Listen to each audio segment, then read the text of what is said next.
Hello everyone dear. हम बेटा जो स्पर्मेटोजेनेसिस प्रोसेस को पढ़ रहे हैं ह्यूमन रिप्रोडक्शन में, स्पर्मेटोजेनेसिस को हमने देखा था कि कौन से सेल्स कहाँ डिवीजन कर रही है, किस प्रकार का डिवीजन कर रही है, पूरा हमने देखा था। हमने उसी वीडियो में ये भी एक्सप्लेन किया था कि हार्मोनल कंट्रोल ऑफ स्पर्मेटोजेनेसिस, वो हार्मोनल कंट्रोल ऑफ स्पर्मेटोजेनेसिस में हमने एक छोटी सी चीज को मिस कर दिया था, वो था नेगेटिव फीडबैक। नेगेटिव फीडबैक क्या होता है? क्या वो हार्मोन्स कंटिन्यू सिक्रीट होते रहते हैं? क्या स्पर्मेटोजेनेसिस कंटिन्यू होता रहता है? ऐसा नहीं होता है बेटा। इसी चीज को जो हमने मिस किया था उसको समझाने के लिए हमने एक बार फिर से पूरा का पूरा वो हार्मोनल कंट्रोल को यहाँ पर नोट किया है, ताकि आप इसमें दोबारा भी उसको आप समझ लें और उसका नेगेटिव फीडबैक होता कैसे है। देखिए, बेसिकली यहाँ पर आपको इतना तो पता है कि ये गोनाडोट्रोपिन रिलीजिंग हार्मोन जो कि कहाँ से सिक्रीट हो रहा है, वो हाइपोथैलेमस से सिक्रीट हो रहा होता है। ठीक है ना बेटा, वो हाइपोथैलेमस से सिक्रीट हो रहा है। इसको हम हाइपोथैलेमिक हार्मोन भी कहते हैं। ठीक है ना, इसको हम हाइपोथैलेमिक हार्मोन भी कहते हैं। ये जो आपका GnRH है, गोनाडोट्रोपिन रिलीजिंग हार्मोन, ये गोनाडोट्रोपिन रिलीजिंग हार्मोन प्यूबर्टी के दौरान रिलीज होता है, प्यूबर्टी के दौरान सिक्रीट होता है। तो ये गोनाडोट्रोपिन रिलीजिंग हार्मोन किस पर आकर के किसको आकर के स्टिमुलेट करता है? वो है एंटीरियर पिट्यूटरी पर आकर के वो स्टिमुलेट किया। एंटीरियर पिट्यूटरी पे जब आकर के वो स्टिमुलेट करेगा तो एंटीरियर पिट्यूटरी उसके बदले में दो हार्मोन निकालती है, एक है LH हार्मोन, दूसरा है FSH हार्मोन। ठीक है ना, ये दोनों चीजें आपको पता भी है क्योंकि अगले वीडियो में हमने इसको आपको समझाया है। ठीक तो जो LH हार्मोन है इसको ल्यूटेनाइजिंग हार्मोन कहते हैं, और जो FSH हार्मोन है इसको फॉलिकुलर स्टिमुलेटिंग हार्मोन्स भी कहते हैं। ठीक है, ये जो LH हार्मोन है बेटा, ठीक है ना, LH हार्मोन जो सेमाइनिफेरस ट्यूब्यूल्स के अंदर मौजूद जो सेल्स होती हैं, अब यहाँ पर ये नॉन गैमेटिक सेल्स हैं बेटा। ये दोनों सेल्स जो होती हैं, यहाँ पर हमने लिखा है लेडिक सेल्स और सर्टोली सेल्स, ये दोनों के दोनों नॉन गैमेटिक सेल्स होती हैं। यानी LH हार्मोन जाकर के स्टिमुलेट करता है किसको? लेडिक सेल्स या इंटरस्टिशियल सेल्स को। ठीक है, और FSH हार्मोन जाकर के स्टिमुलेट करता है किसको? सर्टोली सेल्स को, जो सर्टोलाई सेल्स भी आप कहते हैं। तो जो लेडिक सेल्स या इंटरस्टिशियल सेल्स है, ये LH के द्वारा स्टिमुलेट होने के बाद आपको पता है कि ये दोनों कहाँ मौजूद हैं? सेमाइनिफेरस ट्यूब्यूल्स के अंदर मौजूद हैं बेटा। ठीक है ना, सेमाइनिफेरस ट्यूब्यूल्स के अंदर जो है, कैविटी के अंदर जो उसकी वाल पर वाल के पास में मौजूद होता है वो सर्टोलाई सेल्स होता है, और उसके ऊपर जहाँ पर ब्लड वेसल्स गई होती हैं, जो स्पेस होता है वहाँ पर मौजूद होता है इंटरस्टिशियल सेल्स कहते हैं। और एक सेल और दूसरे सेल इंटरस्टिशियल सेल्स के बीच में जो स्पेस होता है उसको इंटरस्टिशियल स्पेस भी कहते हैं, वो आप पता है आपको। अब जो है लेडिक सेल्स LH द्वारा स्टिमुलेट होने के बाद एक एंड्रोजन हार्मोन का सिक्रीट करती है जिसका नाम है टेस्टोस्टेरोन। ठीक है, टेस्टोस्टेरोन हार्मोन को ये सिक्रीट करती है। अब जो टेस्टोस्टेरोन हार्मोन है बेटा, ये टेस्टोस्टेरोन आपको बताया था हमने कि 5 अल्फा रिडक्टेस एंजाइम द्वारा ये डाईहाइड्रोटेस्टोस्टेरोन में कन्वर्ट हो जाता है, जो कि हम यहाँ पर नहीं लिखे हैं, बहुत इंपॉर्टेंट भी नहीं है यहाँ पर ये आपको जानना। अब सिर्फ इतना जानते रहोगे बस कि ये डायरेक्टली टेस्टोस्टेरोन एक्ट नहीं करता है, एक्ट करता है डाईहाइड्रोटेस्टोस्टेरोन के रूप में। ठीक है बेटा, यानी अब ये टेस्टोस्टेरोन जो है डाईहाइड्रोटेस्टोस्टेरोन में कन्वर्ट होने के बाद ये जो आपकी प्रीमॉर्डियल जर्म सेल्स होती हैं, या जिसे आप डायरेक्टली जर्म सेल्स कह रहे हैं, वो जर्म सेल्स बेटा माइटोटिक डिफरेंशिएशन करती हैं, फिर वो प्राइमरी स्पर्मेटोसाइट्स बनाती हैं, फिर वो फर्स्ट मियोसिस करती हैं, सेकेंडरी स्पर्मेटोसाइट्स बनाती हैं, सेकंड मियोसिस करती हैं, तो वो स्पर्मेटिड्स बनाती हैं। अब ये स्पर्मेटिड्स तक आप इतना जानते रहो। ठीक है ना, स्पर्मेटिड्स बन चुका। ठीक, यानी कि स्पर्मेटोजेनेसिस में टेस्टोस्टेरोन डायरेक्टली हेल्प कर रहा है, आप इतना जानते रहो। ठीक है ना, यानी अब ये स्पर्मेटिड्स तक बन चुका। तो अब यहाँ पर जो FSH था वो सर्टोली सेल्स को स्टिमुलेट किया, और सर्टोली सेल बदले में क्या निकाल रहा है? ABP निकाल रहा है, जिसको हम एंड्रोजन बाइंडिंग प्रोटीन कहते हैं, एंड्रोजन बाइंडिंग प्रोटीन्स। ठीक है ना, एंड्रोजन बाइंडिंग प्रोटीन्स कहते हैं। ये एंड्रोजन बाइंडिंग प्रोटीन यानी कि एंड्रोजन हार्मोन के साथ बाइंड करने वाला एक प्रोटीन है। तो यहां पर एंड्रोजन कौन है? एंड्रोजन हार्मोन आपका टेस्टोस्टेरोन है। तो यानी एंड्रोजन बाइंडिंग प्रोटीन और टेस्टोस्टेरोन मिल करके एक कंसंट्रेटिव फ्लूइड बना रहे हैं यहां पर, ठीक है ना, एक कंसंट्रेटिव फ्लूइड बना रहे हैं। अब जो स्पर्मेटिड्स बन चुका है, अब उस स्पर्मेटिड्स को ये कंसंट्रेटिव फ्लूइड कुछ न्यूट्रिशन कुछ फैक्टर प्रोवाइड करके, जो कि इसके द्वारा, इसके सर्टोली सेल्स के द्वारा सिक्रीट हुआ है। सर्टोली सेल्स के द्वारा एबीपी ही नहीं, कुछ अदर फैक्टर्स भी सिक्रीट होते हैं सच एज कोलेस्ट्रॉल, जो कि इसको मेटामॉर्फोसिस में हेल्प करते हैं। आपको पता है कि स्पर्मेटिड्स एक गोल-मटोल सेल्स होती है। वो जब स्पर्मियोजेनेसिस होता है वो कुछ इस फॉर्म में परिवर्तित हो जाता है, जो कि एक स्पर्म सेल होता है, ठीक है ना। तो टेस्टोस्टेरोन और एंड्रोजन बाइंडिंग प्रोटीन मिलकर के कंसंट्रेटिव फ्लूइड बनाते हैं, जो कि क्या काम करते हैं? स्पर्मियोजेनेसिस करते हैं। यहां तक तो आपको बेटा पता था, फिर भी हमने यहां पर आपको रिकॉल कर दिया है कि आपको आसानी से समझ में आ सके। अब लेकिन क्या सवाल ये है कि लगातार ये हार्मोन्स निकलता रहेगा, यहाँ पर ये स्पर्मेटोजेनेसिस प्रोसेस कंटिन्यूअस प्रोसेस में चलती रहेगी? नॉट पॉसिबल बेटा, ऐसा संभव नहीं है, ठीक है। ऐसा इसलिए क्योंकि बेटा जो यहाँ पर सर्टोली सेल्स है, सर्टोली सेल्स जब प्रॉपर अमाउंट में एबीपी सिक्रीट कर देता है, कंसंट्रेटिव फ्लूइड बन जाता है, स्पर्म बन जाता है, स्पर्म उस कैविटी के अंदर आ जाता है, तो सर्टोली सेल्स एक हार्मोन को सिक्रीट करती है जिसका नाम है इनबिन हार्मोन, ठीक है ना। इनबिन हार्मोन, INHIBIN, ठीक है ना। इनबिन हार्मोन सिक्रीट करती है। ये इनबिन हार्मोन जो है एक नेगेटिव फीडबैक देता है, नेगेटिव फीडबैक देता है। इसका मतलब ये होता है कि ये इनबिन हार्मोन जा करके एंटीरियर पिट्यूटरी पर निकलने वाले FSH हार्मोन को रोक देने के लिए सिग्नल प्रोवाइड करता है। तो अब ये इनबिन हार्मोन गया और एंटीरियर पिट्यूटरी को बताया कि भैया देखो स्पर्म हमारे पास पर्याप्त अमाउंट में बन चुके हैं, एक काम करो आप FSH को निकालना बंद कर दो, ठीक है ना। यहाँ पर ये FSH निकलना, यहाँ पर ये बंद हो गया, ठीक। अब क्या हुआ? सेम वही काम जो टेस्टोस्टेरोन है, टेस्टोस्टेरोन का अमाउंट अब फिर बढ़ गया है। टेस्टोस्टेरोन अमाउंट सफिशिएंट अमाउंट में आ चुका है, हाईली कंसंट्रेटेड भी हो चुका है।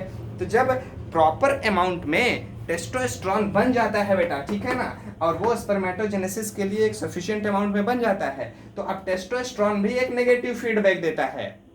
समझिए, ये टेस्टोस्टेरोन जाता है जो एंटीरियर पिट्यूटरी LH हार्मोन को निकाल रही है कि जैसे ये एबीपी भैया गए और ये जो जाकर के एंटीरियर पिट्यूटरी को रोक दिया कि भाई बस बहुत हो गया, ठीक है ना, अब आप FSH निकालना बंद करो। उसने एंटीरियर पिट्यूटरी कहती है कि भाई आप FSH निकालने के लिए तो बोल दिए, लेकिन अभी हमको तो LH निकालने के लिए तो कोई रोक के लिए कोई इन्फॉर्मेशन नहीं आई है, रोकने के लिए कोई इन्फॉर्मेशन नहीं आई है। तो क्या करता है टेस्टोस्टेरोन जा करके नेगेटिव फीडबैक देता है एंटीरियर पिट्यूटरी के कि भाई जो दो आप भाई निकल रहे थे LH और FSH के रूप में, FSH को तो हमारे एक दूसरे कलीग्स ने एबीपी ने बनने को रोक दिया है, अब हम आपको रोकते हैं। किस लिए? कि अब हम आपको रोकते हैं कि अब आप LH भी निकालना बंद करो। तो पिट्यूटरी कहता है भैया ऐसा है, बात तो ठीक है, हम LH और FSH निकालना तो बंद कर देंगे, लेकिन ऊपर से तो GnRH लगातार आ ही रहा है, और GnRH हमें आएगा और हमसे बोलता रहेगा कि आप LH और FSH निकालते रहो, तो हम LH और FSH तो निकालते रहेंगे। तो कहता है घबराओ मत, हम जा रहे हैं, हम हाइपोथैलेमस जो ब्रेन साहब बैठे हैं ना, उनको भी समझा देते हैं, ठीक है ना। तो ये टेस्टोस्टेरोन बेटा, ठीक है, थोड़ा सा हम इसको पढ़ा रहे हैं एक इंटरेस्टिंग तरीके से, आप एंजॉय कीजिए इसको, पढ़ चुके हैं हम लोग, एंजॉय कर रहे हैं इसको, ठीक है ना। तो ये टेस्टोस्टेरोन जाकर के GnRH को भी समझा देता है कि भाई देखो, हाइपोथैलेमस को भी जाकर समझा देता है भाई देखो, अब आप GnRH को निकालना बंद कर दो, बहुत हो गया, पिट्यूटरी परेशान हो चुकी है कि स्पर्म बहुत ज्यादा बन चुके हैं, अब उसका काम नहीं है, अब जब दोबारा हम आपको इन्फॉर्मेशन देंगे तभी आप निकालना, ठीक है ना। तो ये टेस्टोस्टेरोन दो नेगेटिव फीडबैक देता है। पहला है ये एंटीरियर पिट्यूटरी को जो LH निकालना बंद करवाता है इससे, दूसरा हाइपोथैलेमस को जाता है जो कि GnRH निकालना बंद कर देता है। तो ये दो नेगेटिव फीडबैक बताने के लिए हमने ये आपको यहाँ पर एक छोटा सा पूरा का पूरा एक फ्लो चार्ट फिर से बनाया है, जो कि अगले वीडियो में ऑलरेडी मौजूद है, ठीक। आप इसको भी नोट कर लीजिए क्योंकि इंपॉर्टेंट था, बताना जरूरी था, इसलिए हमने इसको फिर से यहाँ पर समझाया। अब बेटा नेक्स्ट हम इसको मिटाते हैं। नेक्स्ट हम आपको ये बताते हैं कि जो स्ट्रक्चर है स्पर्म का, जो ये ऐसा आप स्पर्म देखते हो ना स्ट्रक्चर, उसको हम मैग्नीफाइंग कई गुना मैग्नीफाइंग व्यू करके देखेंगे और उसके एक एक पार्ट को हम डिस्कस करते हैं वो क्या चीज है। तब तक हम इसको मिटाते हैं, नोट कीजिए। हाँ बेटा, तो अब जो हम स्पर्मेटोजेनेसिस प्रोसेस को कर चुके हैं, जो हमारा स्पर्म बन चुका है, वो स्पर्म अब आया कहाँ पर है, ठीक है ना। आया कहाँ पर है वो तो आपको पता ही है, टेस्टिस में आया, रीटी टेस्टिस में आएगा। फिर आगे वो जो आपका वासा डिफरेंस है, वासा एफरेंस है, एपिडिडाइमिस है, वासा एफरेंस है, फिर वो आगे मूव करता हुआ चला जाएगा, ठीक है ना। दैट्स ऑल, वो आपको पता है, ठीक। जो स्पर्म अब यहाँ पर बन चुका है, उस स्पर्म का यहाँ पर स्ट्रक्चर हमने आपको एक मैग्नीफाइंग व्यू को यहाँ पर शो किया है, जो कि एनसीईआरटी का ही डायग्राम है, आपकी बुक में ये दिया हुआ है। आप इसमें जो सबसे ज्यादा पूछा जाने वाला क्वेश्चन होता है इसकी लेबलिंग, ठीक है। इसकी लेबलिंग सबसे ज्यादा इंपॉर्टेंट चीज, जो कि बहुत ही आसान है। आप ज्यादा इसमें माथापच्ची नहीं करेंगे, सिर्फ आसानी से आप इसको समझ जाएंगे, ठीक है ना। यहाँ पर से माइटोकॉन्ड्रिया है, माइटोकॉन्ड्रिया, ठीक है ना, माइटोकॉन्ड्रिया। अब देखो ये जो यहाँ पर स्ट्रक्चर हमने ड्रॉ किया है, इस स्ट्रक्चर को हम लोग पहले समझ लेते हैं क्या चीज है। अब देखो बेटा, जो स्पर्म होता है, sperm per day on average लगभग 300 मिलियन स्पर्म का फॉर्मेशन होता है, ठीक है ना, by the process of spermatogenesis. और इसका फंक्शन होता है बेटा to move and carry genetic information. दो फंक्शन हमने बताया एक लाइन में, एक काम है कि मूवेबल होता है, मूव कर सकता है, और ये जेनेटिक इंफॉर्मेशन को कैरी करता है हैप्लॉइड संख्या में, ठीक है ना, हैप्लॉइड संख्या में, क्योंकि आपको पता है मेयोसिस वो कर चुका है। तो अब स्पर्म के, अगर हम स्पर्म की साइज को देखें, हम स्पर्म की साइज जो होती है बेटा, इसकी साइज 60 माइक्रोमीटर लॉन्ग होता है, ठीक है ना। स्पर्म की साइज जो होती है 60 माइक्रोमीटर ये लॉन्ग होता है। इनके आपके कुल 4 पार्ट आपको दिखाई देंगे, ठीक है ना। इनके यहाँ पर आपको कुल 4 पार्ट्स दिखाई देंगे, 4 पार्ट्स दिखाई देंगे। पहला है बेटा हेड है, दूसरा है बेटा नेक है, तीसरा है मिडिल पीस है, चौथा है बेटा टेल है, ठीक है ना। 4 पार्ट यहाँ पर आपको दिखाई देंगे। अब हम इसी को एक एक करके यहाँ पर हम समझते हैं कि इनका फंक्शन क्या होता है, इसमें ऐसा क्या क्या चीजें होती हैं, एक एक करके हम इसको समझ लेते हैं, ठीक है ना। इसके 4 पार्ट्स यहाँ पर हैं। अब देखो हेड रीजन को अगर हम डिस्कस करना शुरू करें बेटा, तो हेड आपको पता है कि ये इसका जो हेड होता है बेटा, ये एक आउटर कवरिंग जिसे प्लाज्मा मेम्ब्रेन कहते हैं, उससे ये ढका होता है, और ये लगभग 4 से 5 माइक्रोमीटर लॉन्ग होता है। मैं यहाँ पर मिटाता भी चलता हूँ, लिखते भी रहिए आप लोग, इसको नोट भी कर लेंगे, ठीक। ये इसका जो हेड होता है, हेड 4 to 5 माइक्रोमीटर लॉन्ग होता है, ठीक। इसका जो हेड होता है, इसका हेड 4 to 5 माइक्रोमीटर लॉन्ग होता है, ठीक है ना। 4 to 5 माइक्रोमीटर लॉन्ग होता है। और इसी के हेड में बेटा, इसी के हेड में जो ये बीच में यहाँ पर आपको दिखाई दे रहा है, इसमें बेटा, इसमें हैप्लॉइड संख्या में न्यूक्लियर मटेरियल मौजूद होते हैं, ठीक है ना। ये भी लाइन लिख लीजिएगा आप लोग, ये जो इसका यहाँ पर जो न्यूक्लियस है, न्यूक्लियस कंटेनिंग, मैं लिख दे रहा हूँ, ठीक है ना, न्यूक्लियस कंटेनिंग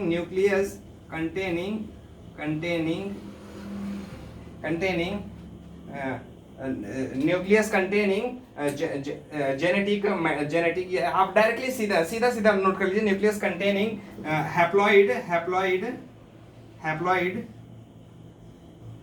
हैप्लॉइड क्रोमोसोम्स, ठीक है ना, chromosomes, nucleus containing haploid chromosomes. ये इसका दूसरा पॉइंट आप नोट कर लीजिए, न्यूक्लियस कंटेनिंग हैप्लॉइड क्रोमोसोम्स। अब हैप्लॉइड क्या है, आपको पता है कि 23 क्रोमोसोम्स, अगर ह्यूमन हम स्पर्म को पढ़ रहे हैं तो उसका डिप्लॉइड 46 होता है और हैप्लॉइड 23 होता है। और जो इसका अपर पार्ट आपको दिखाई दे रहा है, ये कैप लाइक स्ट्रक्चर इसको कहते हैं। जो ये कैप लाइक स्ट्रक्चर है, इसको बेटा हम कहते हैं एक्रोसोम कहते हैं। इसके कैप लाइक स्ट्रक्चर को हम एक्रोसोम कहते हैं। ये एक्रोसोम एक पॉइंटेड नुकीला होता है, ठीक है ना। Cap like structure pointed cap like structure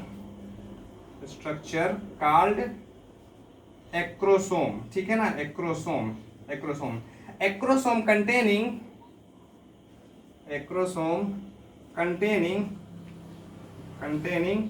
oocyte penetrating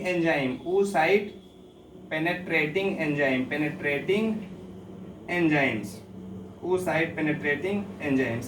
अब यहाँ पर oocyte क्या है बेटा, जो ओवम होती है, ओवम को हम यहाँ पर oocyte कहते हैं। अब यहाँ पर जैसे अभी जब हम आपको oogenesis पढ़ाएंगे तो उसमें आपको क्लियर हो जाएगा कि इसे हम डायरेक्टली ओवम क्यों नहीं कह रहे हैं, oocyte क्यों कह रहे हैं। बेटा देखो, जब हम उसमें आप पढ़ोगे तो अच्छे से आपको क्लियर होगा।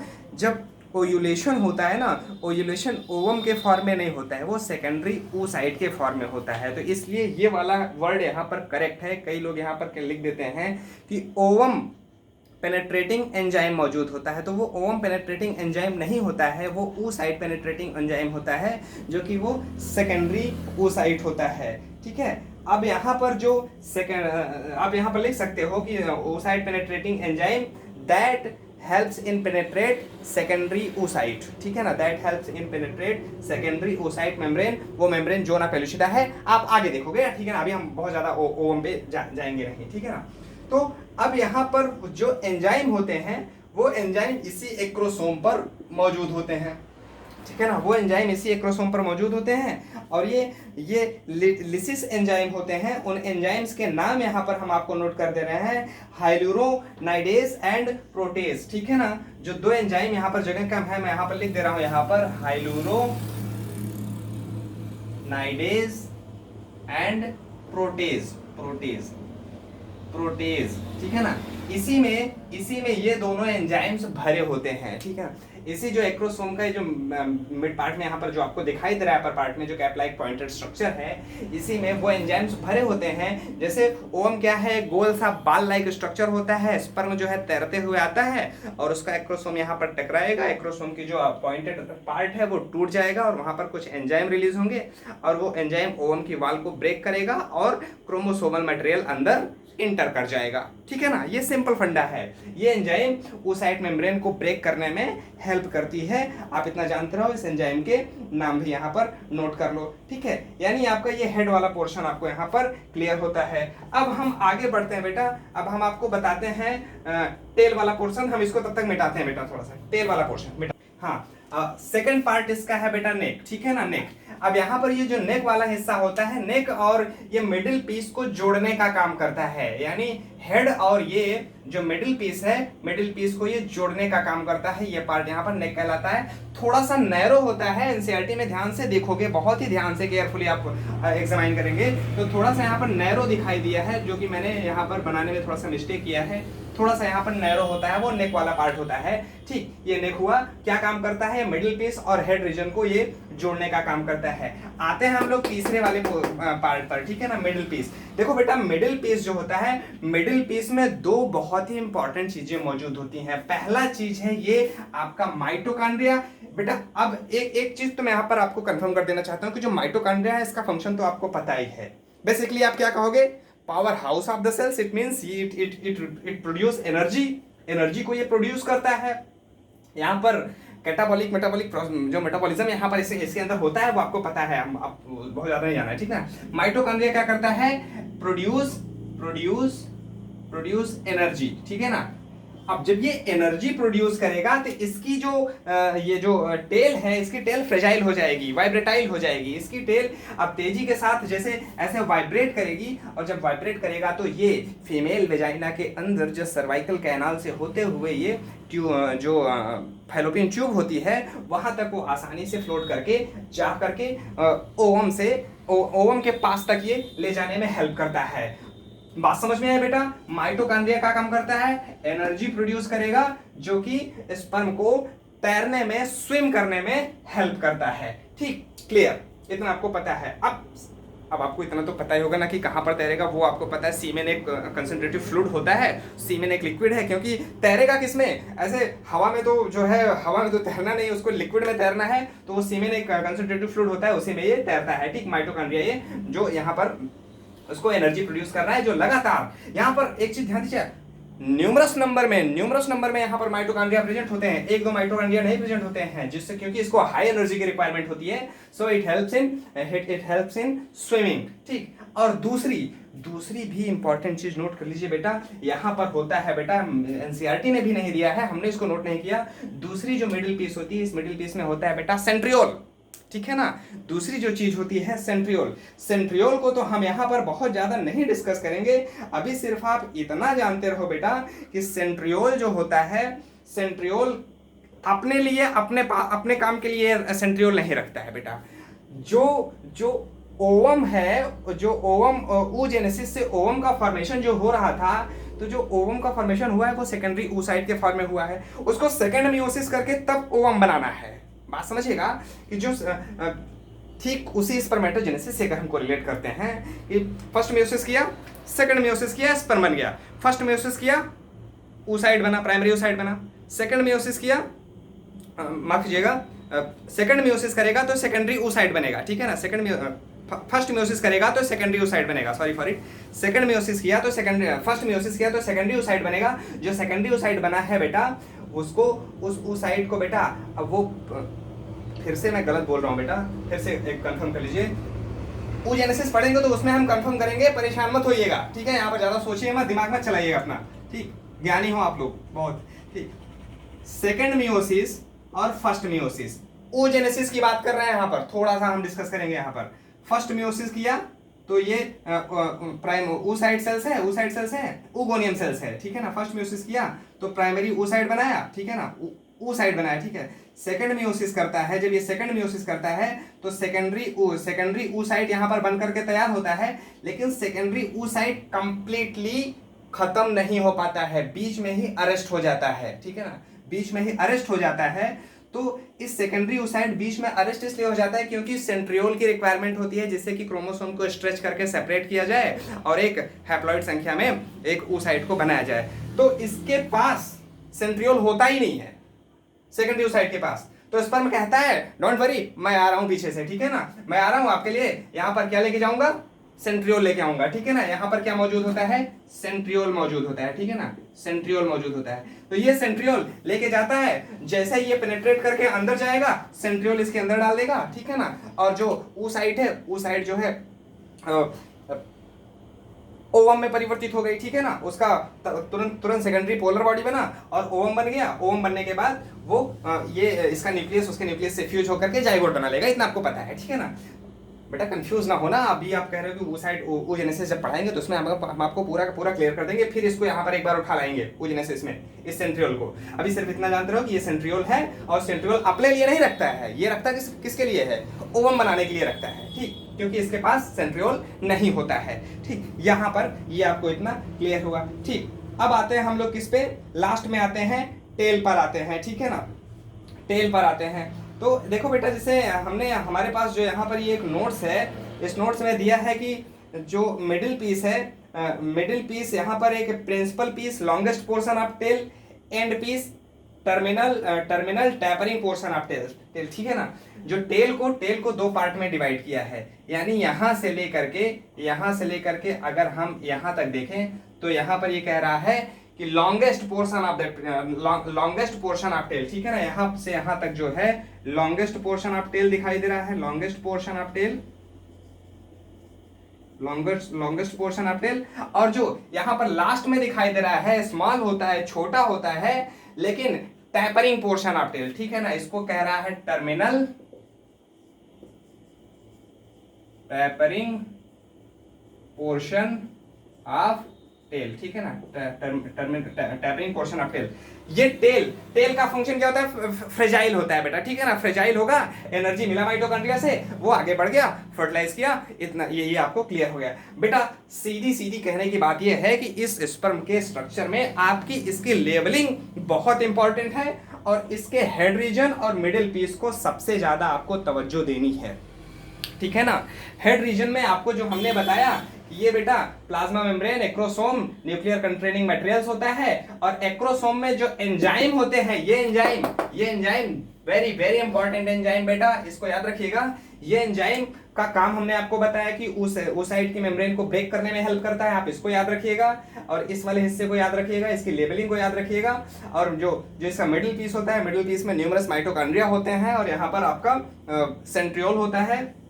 माइटोकॉन्ड्रिया एनर्जी प्रोवाइड करता है क्योंकि ये स्विम कर रहा होता है। सेंट्रियोल सेकेंडरी oocyte के लिए होता है जो कि वो अरेस्ट हो चुकी होती है, अपना मियोसिस को कंप्लीट नहीं कर पाती है, उसको ये प्रोवाइड करता है सेंट्रियोल जो है oocyte को, ठीक है ना, सेंट्रियोल oocyte को प्रोवाइड करता है और ये टेल इसको स्विम करने में हेल्प कर रही है, एनर्जी जो कि माइटोकॉन्ड्रिया इसको प्रोवाइड कर रहा है। होप बेटा ये आपको स्ट्रक्चर ऑफ स्पर्म और हार्मोनल कंट्रोल ऑफ स्पर्मेटोजेनेसिस आपको क्लियर हो गया होगा बेटा, इतना आप समझ चुके हैं बेटा। ठीक, आज का वीडियो हम यहीं पर एंड करते हैं।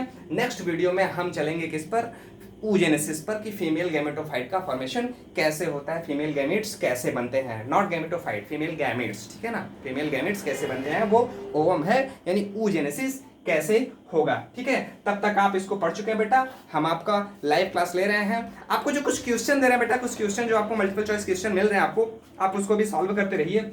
मजा आता है जब आप लोग सॉल्व करते हो, उसको डिस्कस करते हो, देखते हैं, अच्छा लगता है। आप लोगों ने अच्छा प्रयास किया था, अभी जो पिछला क्वेश्चन हमने आपको दिया था 10-12 क्वेश्चन, आपने उसको सॉल्व किया है, तो आप उसको मेहनत करते रहिए, पढ़ते रहिए। कोई प्रॉब्लम आए तो आप हमसे कांटेक्ट में है ही, ठीक। और भी अगर कोई प्रॉब्लम आती है तो आपने इन केस इसमें अगर कोई प्रॉब्लम आती है तो हमसे पूछिए। तब तक पढ़ते रहिए। ऑल द बेस्ट, मिलते हैं नेक्स्ट वीडियो में।